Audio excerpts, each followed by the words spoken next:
Good evening, you handsome lot. Think back to 2 weeks ago when I had this little Fiesta in for a suspected wheel bearing noise, and I took it for a little bit of a test drive, and it turned out to be the transmission. Well, it is booked in today, and we're going to get this gearbox out. Should we go ahead and make a little bit of a start on it? You know what? It's actually quite nice to be working this side of the engine rather than this side for a change. First thing we need to do, get the battery tray, airbox and this intake pipe out of the way.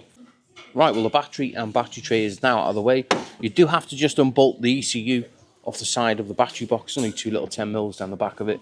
And we can go ahead, gear cables, just get them off the ball joints there, rather than take them out the plastic clips because it can be a little bit of a nightmare. We're just going to undo the 3 bolts on the gearbox, and that'll just lift out the way, but we can cable tie it up. Right, well, we've pretty much finished at the top for now. I've gone ahead, we've disconnected the bottom ball joint, dry shafts, both sides, as you can see, and we have put, these are an absolute, these little straps are brilliant, and they pull everything out of the way. Now I haven't disconnected the gearbox mount, the lower gearbox mount, and again, gone in the pile, keep all the bolts together, and I think we can go ahead now and pull the shaft sides. Right, well both dry shafts are now out. I've attached the engine support, the Pickler engine support, and this is going to support the engine and gearbox while we take the gearbox mount off. Now, I'm in a position, there is one bolt on this. You remember the old DV6s where they had the bell housing bolt right at the side of the exhaust, and it was a right nightmare? Still got that stupid idea. But there is a slot in the bolt. I'll show you in a minute. It's not deep enough to put a screwdriver in. But yeah, just stupid little things. If they would have put the bolt the other way around, or put a bigger slot in the end of the bolt so you could put a screwdriver and wind out the box. But I think how I'm going to have to do it is, as I'm manoeuvring the gearbox out, just undo the bolt. Stupid. I've gone ahead and I've disconnected the 3 bolts on the gearbox mount holding it to the chassis. Now I know I go on about this bar a lot, but it is such an absolute game changer. Look at this. Wrong way. Right. You can lower that engine down safely. Leave it send it back up, and you're not faffing about. See? All the room in the world now. Perfect. Right, well all the bell housing bolts are now undone, and that gearbox is just hanging in with this one bolt up here. Can you see it? Just by there, and there is a slot in the end of the bolt, but it's just not big enough to put a screwdriver in. Absolutely stupid. I think the thought and the idea was there, but it just didn't follow through. What I have to do is get a little bit of a ratchet spanner now and just work it out as I'm pulling the gearbox out. A few moments later. Honestly, I promise the blood hasn't gone from my hand about 20 times. It does one click on the ratchet. Oh, it's annoying. It's coming there, it's coming. After about 30 seconds, I wish it was, we can now get the gearbox out. I've got one plug connected still. No drama at all. I think that one, yeah, that one was under the engine mount, so we couldn't really see it. But it's no drama. It's no drama.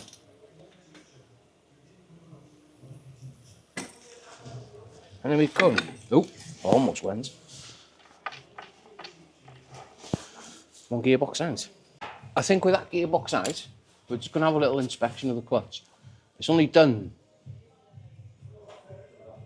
is it 39 or 49,000 miles? I can't really remember. But when I did take it for a test drive, the clutch felt really good. I think it'd be false economy not to pull it off and have a little look. I don't think we're going to be replacing it, but if it doesn't look very good, it will be having a new clutch. Well, there's plenty of meat on that still.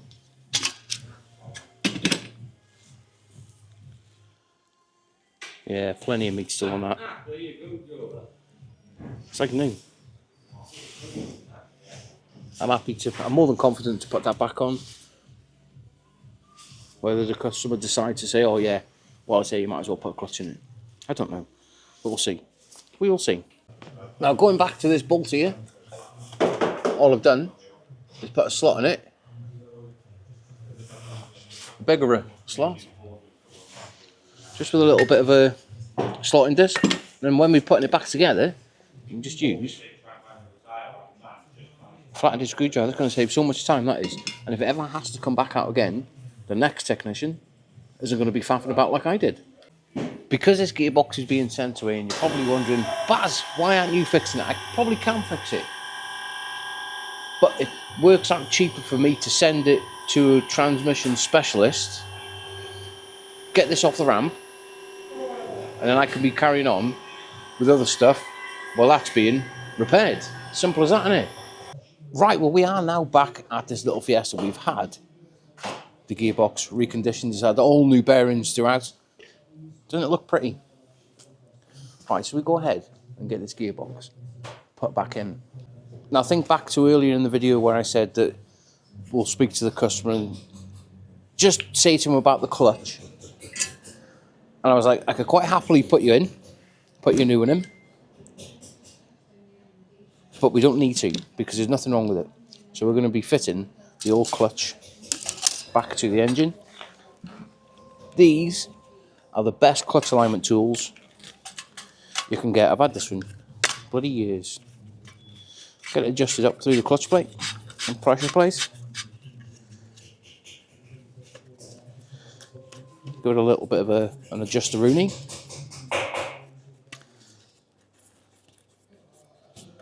And they are on Amazon or eBay and they're really cheap. I think I gave about 10 quid for that years ago. Now make sure that clutch plate is aligned equally all the way around, because if it's not equal, if it's not central, you won't be able to get that gearbox back on. Well, you will, but you'll probably struggle. Right, we can go ahead now and get that bolted back up to the flywheel, I think.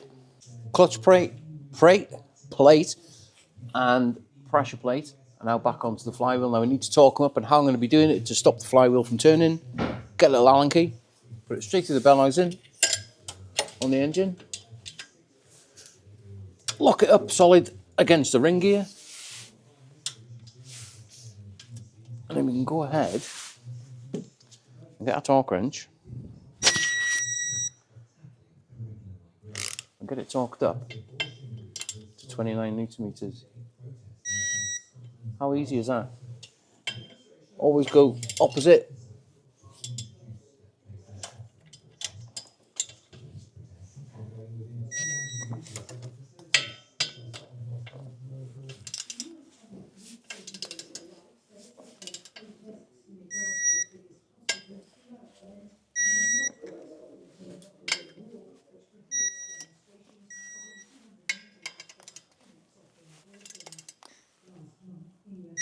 A little bit like that. Now I am going to go over them just as a little bit of a precaution. I tell you what, let's just stop the video for a minute. Having the sun out, being able to wear a t-shirt, doesn't it make you feel good? I've been looking forward to having a little bit of sun on the back of my neck coming through the window for a few months now. Now remember that bolt that's up against the petrol particulate filter, because that's what these are now. I have put the slot in it. What we're going to do is push it all the way through, a little bit like that. And that one there, we're going to push that one through, and we can offer the gearbox up as normal, and we can get our little flat-headed screwdriver then and wind the bolt in. Right, well I've put a couple of bolts back in the gearbox now, and it's also back up onto the chassis. Now remember that bolt there? I'm going to go back now. Use our screwdriver. And wind that bolt in. Look at that, eh? Simple. If they'd have only done that from the factory. Then grab a 13mm now and just nip it up. Right, well I'm in a position now where I bolted the gearbox back up to the engine. We've got to drop it down, get the front wheels off, undo the bottom ball joints again, slide them shafts in, and then we can bring it back up and top some oil up. But we have got some brand new oil to go in it. Now before we put these shafts back in, get yourself some copper grease, give everything a good squirt, because if they ever have to come out again, the next technician isn't hammering for ages getting them out of the hub. Now before you put it back into the gearbox, make sure that the snap ring, the little cutout in it, is facing the bottom, and it should slide straight in. I'm gonna have to give it a bit of a force, but it will go in. A little bit. Okay, simple. Now I've got to do the other side. Passenger side is now fitted. Now, I didn't show you on that side, but I'm going to show you on this side. Just before you put the dry shafts in, have a little look at the ABS ring. Can you see how half of it's dirty and half of it's clean? All this rust over time will build up, and it can cause an ABS fault. So what we're going to do is just give it a little bit of a cleaner-oonie, and then we can put the shaft in. Right, now if you didn't see the video of me diagnosing this vehicle, checking the gearbox oil level on this is a little bit different to the others. Now you do need to make a little bit of a rig so you can check the level, but it does take 1.3 litres of oil. And the oil that we're going to be using is what's it called? MVMTF Plus 75W, fully synthetic. Now the gearbox code on this is a 6MX65. Look at the cut on my head. Oh, you don't want to know how I've done that. Now while I'm squirting this oil in, do you know what's stupid about this gearbox? It's got no drain plug in it. Can you believe it? What sort of gearbox doesn't have a drain plug in it? Especially these days. Crazy, innit? Everything now underneath that vehicle is put back together. All we've got to do is concentrate on the top. There's not much to see, just a battery box, battery, and bolt the ECU, and a couple of pipes to connect.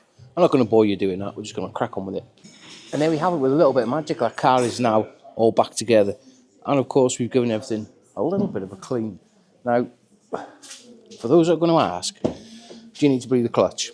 If you're putting a brand new one in, yes. If you're using the old concentric slave, providing when you disconnect the hydraulic line, put something over it, you're going to be fine.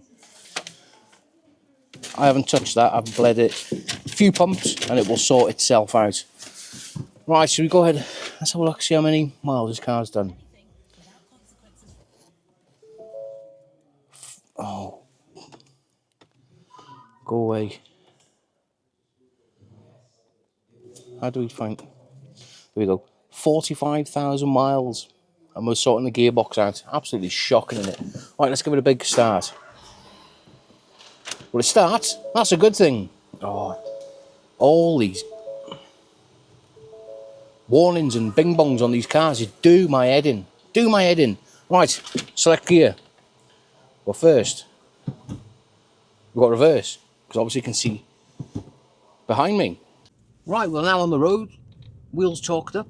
Everything as it should be. I said, look at this weather. Absolutely beautiful. Not a cloud in the sky. Now this car, when you're driving it, when I diagnosed it, you're driving along, oh, it sounded like a bloody wheel bearing going woo, woo, woo, woo, woo. And we pick some speed up now. I tell you what, you know these newer cars, they're awfully tinny. And you do get a lot of road noise on them. A lot of it does come from your tyres. But however, this car now, look at the sun. Beautiful, beautiful this weather is. I tell you, it doesn't have to make you feel good. But yeah. It's absolutely perfect. It's going through all the gears lovely. It's not a sound.